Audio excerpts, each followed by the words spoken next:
గతంలో మాకు కూడా ఎద్దులు ఉండేవి. అయితే వాటితో వ్యవసాయం ఎక్కువగా మా నాన్న చేసేవాళ్ళు. ఒక సంవత్సరం మా పొలం అంతా వ్యవసాయం నేనే చేశాను.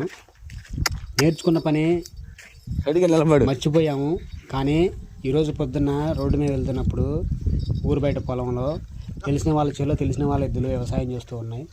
ఒకసారి మర్చిపోయిన పని గుర్తు చేసుకుందామని చెప్పేసి వెళ్ళి, తమ్ముడు నేను తోలుతానగానే సరే అన్న అని చెప్పేసి ఇచ్చి పక్కకి వెళ్ళాడు.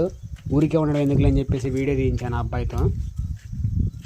మర్చిపోయిన పనిని గుర్తు చేసుకుంటూ ఒకసారి మళ్ళీ అలవాటు చేసుకున్నాను. అయితే వ్యవసాయం చేస్తే దానిలో వచ్చే అనుభూతి, ఆనందం వేరే లెవెల్లో ఉంటుంది.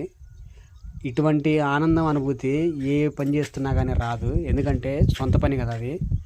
మిగతా పనులు ఏవైనా సరే ఒకరి కింద చేసేవి, ఇది మాత్రమే సొంతగా చేసుకునే పని.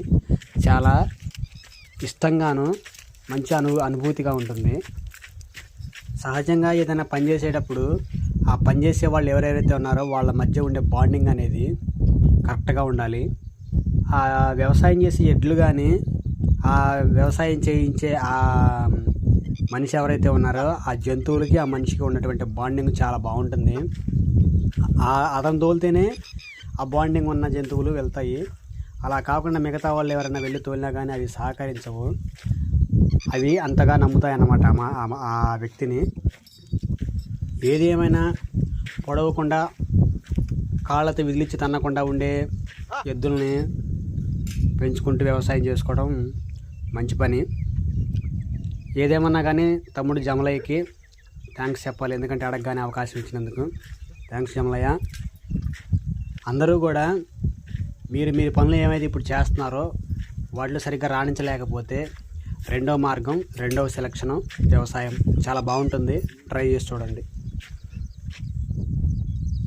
హ్యాపీనా అటల్దే